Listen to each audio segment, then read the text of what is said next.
반가워요, 친구들. 가정에서 드리는 온라인 예배 시간이에요.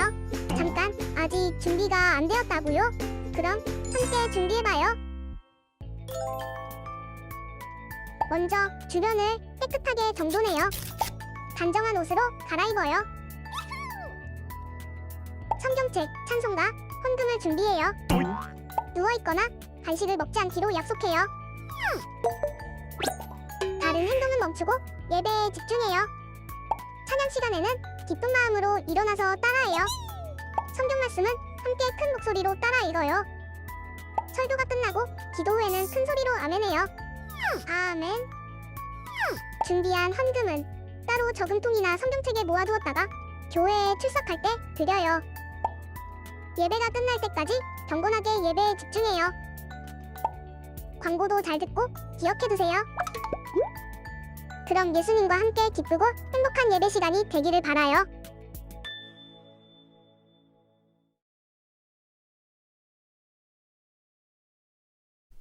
나는 전능하신 아버지 하나님, 천지의 창조주를 믿습니다. 나는 그의 유일하신 아들, 우리 주 예수 그리스도를 믿습니다. 그는 성령으로 잉태되어 동정녀 마리아에게서 나시고 본디오 빌라도에게 고난을 받아 십자가에 못 박혀 죽으시고 장사된 지 사흘 만에 죽은 자 가운데서 다시 살아나셨으며 하늘에 오르시어 전능하신 아버지 하나님 우편에 앉아 계시다가 거기로부터 살아있는 자와 죽은 자를 심판하러 오십니다. 나는 성령을 믿으며 거룩한 공교회와 성도의 교제와 죄를 용서받는 것과 몸의 부활과 영생을 믿습니다. 아멘.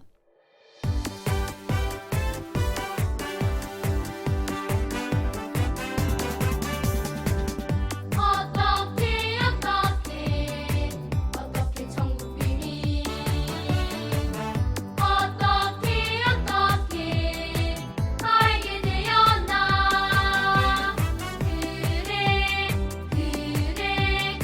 그래 예수님 우리의 말씀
함께하는 기도를 목사님과 친구들이 같이 큰 목소리로 읽어보겠습니다. 선한 목자 되신 하나님, 지난 한 주도 무사히 지켜주시고 이 예배의 자리까지 인도해 주셔서 감사합니다. 우리가 건강하게 방학을 보내고 가족, 친구와 함께 즐겁게 생활했던 것 모두 하나님의 크신 보호 아래 있었기 때문에 가능하다는 것을 잘 알고 있어요. 우리가 보이지 않는 주님의 은혜에 늘 감사하며 살아갈 수 있도록 인도해 주세요. 오늘 선포되는 하나님의 말씀을 듣고 우리의 믿음이 더욱 자라게 하시고 하나님의 큰 사랑을 깨달을 수 있게 해주세요. 그리고 혹시 마음이 많이 힘들었던 친구가 있다면 하나님께서 나를 사랑하고 계시고 나를 특별히 생각하고 계시다는 사실을 깨달아 힘을 낼 수 있게 도와주세요. 우리를 예배자로 부르신 하나님, 예배를 방해하는 나쁜 생각을 모두 떨쳐버리고 온 마음과 정성을 다해 예배드릴 수 있도록 우리를 인도해 주세요. 그리고 평소에 생활하면서도 하나님을 많이 생각하는 우리가 되게 해주세요. 예수님의 이름으로 기도합니다. 아멘.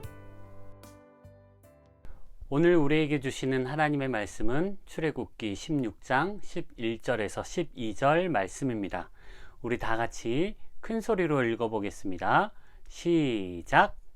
출애굽기 16장 11절에서 12절 말씀. 여호와께서 모세에게 말씀하여 이르시되 내가 이스라엘 자손의 원망함을 들었노라. 그들에게 말하여 이르기를 너희가 해질 때에는 고기를 먹고 아침에는 떡으로 배 부르리니 내가 여호와 너희의 하나님인 줄 알리라 하라 하시니라. 출애굽기 16장 11절에서 12절 말씀. 아멘.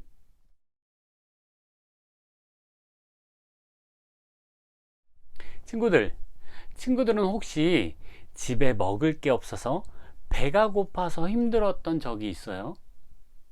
태권도 학원을 갔어요. 운동을 너무 열심히 했더니 배가 엄청 고픈 거예요. 편의점에서 뭘 좀 사 먹고 싶은데 오늘따라 돈이 하나도 없는 거예요. 그래서 얼른 집에 가서 뭘 좀 먹어야겠다고 생각하고 집에 갔어요. 그리고 냉장고 문을 열었는데 먹을 만한 것이 하나도 없는 거예요. 그럴 때 기분이 어떨까요? 배가 많이 고파서 힘들고 속상하고 그러겠죠? 그런데 만약 그때 엄마가 마트에서 장을 봐가지고 맛있는 것을 잔뜩 들고 들어오신다면? 또는 아빠가 퇴근하는 길에 손에 치킨을 들고 가지고 오신다면 어떨까요? 너무 기쁘고 행복하겠죠?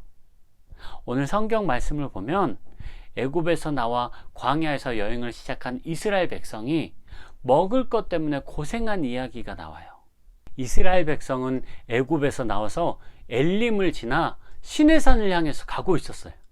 그런데 이스라엘 백성들은 신광야라는 곳을 지나면서 모세와 모세 형 아론을 원망했어요. 한 달 동안 광야 생활을 하다 보니까 애굽에서 가지고 나왔던 양식이 이제 다 떨어진 거예요. 그래서 배가 많이 고프기도 하고 또 굶어 죽을까봐 걱정도 됐어요. 그래서 이스라엘 백성들은 이렇게 불평을 하는 거예요. 노예로 사는 것이 차라리 더 나았을 거야.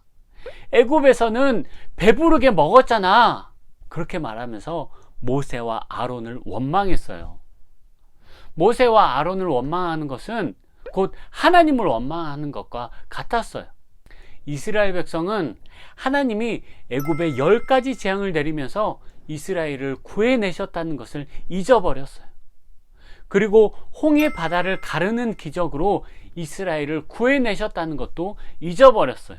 하나님이 이스라엘을 지키신다는 사실을 잊고 원망과 불평을 하고 있는 거예요. 그러나 하나님은 모세에게 말씀하셨어요. 오늘 말씀 같이 한번 읽어볼게요. 시작! 내가 이스라엘 자손의 원망함을 들었노라.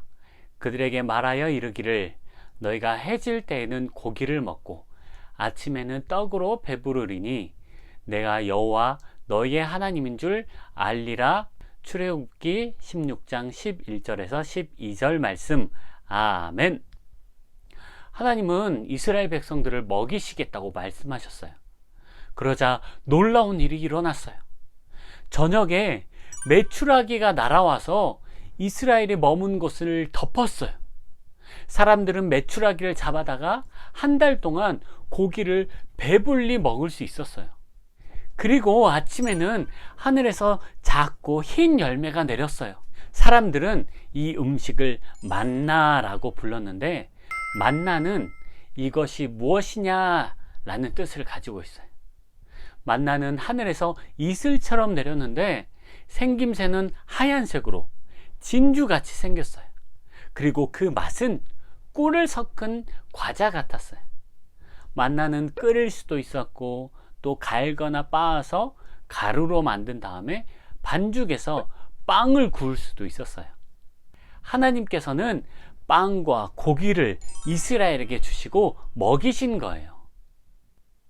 그런데 하나님은 이스라엘 백성에게 이 만나를 주시면서 지켜야 하는 규칙을 알려주셨어요. 첫 번째 규칙은 만나를 거둬 들일 때 한 사람당 1오멜, 한 그릇씩만 가져가야 되는 거예요. 두 번째로 그날 거둬들인 만나는 다음날 아침까지 남겨둬서는 안 돼요. 만약에 다음날 아침까지 그 만나를 남겨두면 그 만나는 썩어가지고 벌레가 생겼어요. 그래서 만나를 한꺼번에 모아둘 수 없고 매일매일 거두러 나가야 되는 거예요. 세 번째로 하나님께 예배 드리는 날인 안식일 전날에는 이틀분을 저장할 수 있게 하셨고, 안식일 날에는 만나를 거둘 수가 없었어요. 그런데 하나님께서는 왜 이런 규칙을 정하셨을까요? 그 이유로 첫 번째는 이스라엘 백성들이 한 그릇씩 필요한 만큼만 가져가면서 욕심내지 않기를 바라셨어요. 그리고 두 번째로 매일 만나를 거두게 함으로써 매일매일 나를 먹이시는 분이 바로 하나님이라는 사실을 깨닫도록 하기 위함이었어요.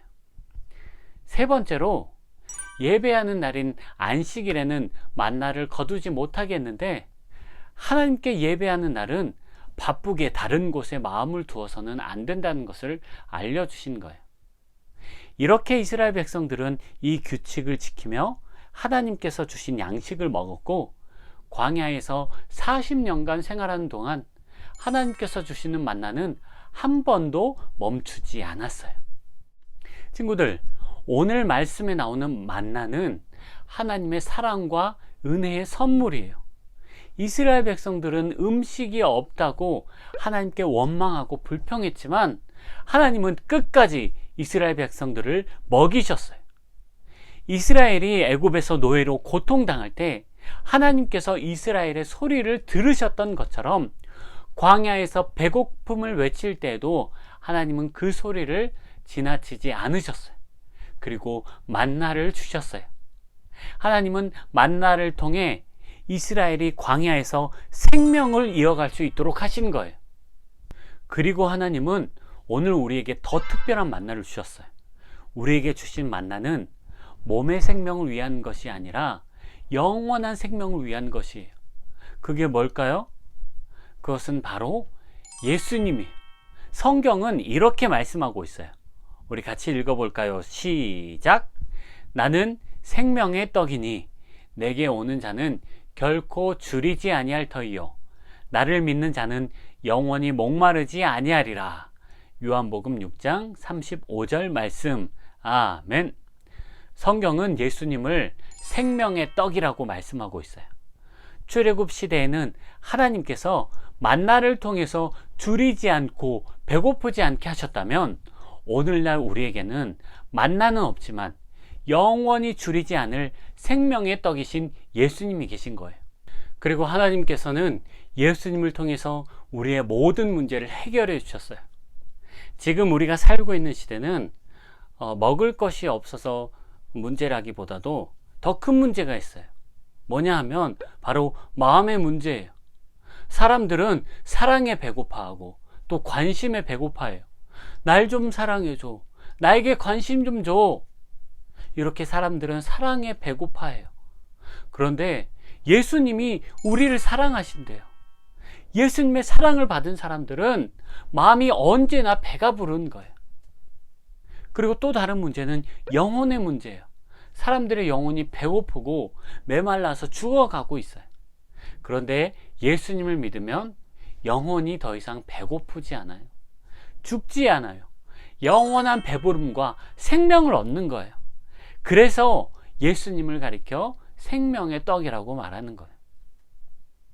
사랑하는 친구들, 하나님은 우리의 몸의 생명을 위해서 먹이실 뿐만 아니라 영원한 생명을 위해서도 먹이신다는 그 사실을 잊지 않고 기억하는 우리 친구들이 되기를 축복합니다.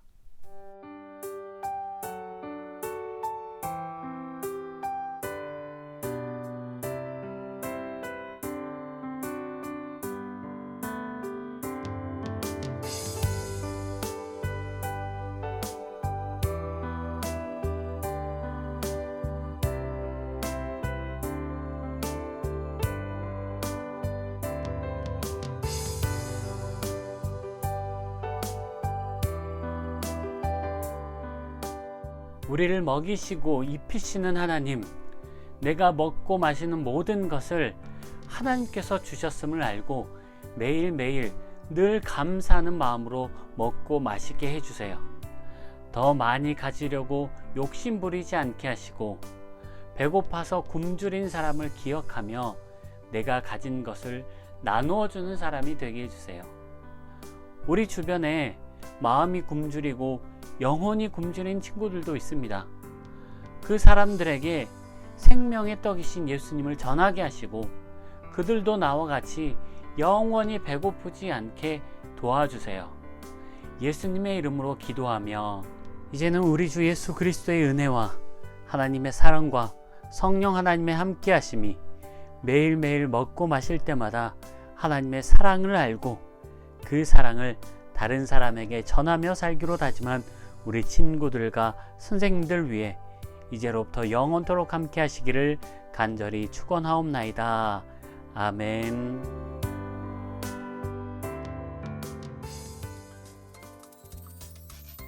아동부 소식을 전할게요. 첫 번째로 코로나 확산이 멈춰서 다음 주에는 교회에서 꼭 보도록 기도해 주세요. 두 번째로 날씨가 더워요. 무더위에 건강 조심하고 얼마 남지 않은 방학 잘 보내는 여러분 되길 바랄게요. 오늘의 퀴즈! 설교 말씀을 잘 들었으면 누구나 맞출 수 있는 문제예요. 오늘 말씀에서 하나님께서 우리에게 주신 만나가 바로 예수님이라고 했어요. 그리고 예수님을 떡으로 이야기를 했는데 과연 예수님은 어떤 떡일까? 1번 찹쌀떡, 2번 기적의 떡, 3번 생명의 떡, 4번 헐레벌떡. 정답을 아는 친구들은 목사님 핸드폰 번호로 문자를 보내주세요. 맞춘 친구에게는 기프티콘을 보내주겠습니다. 그럼 친구들 다음 주에 만나요. 안녕.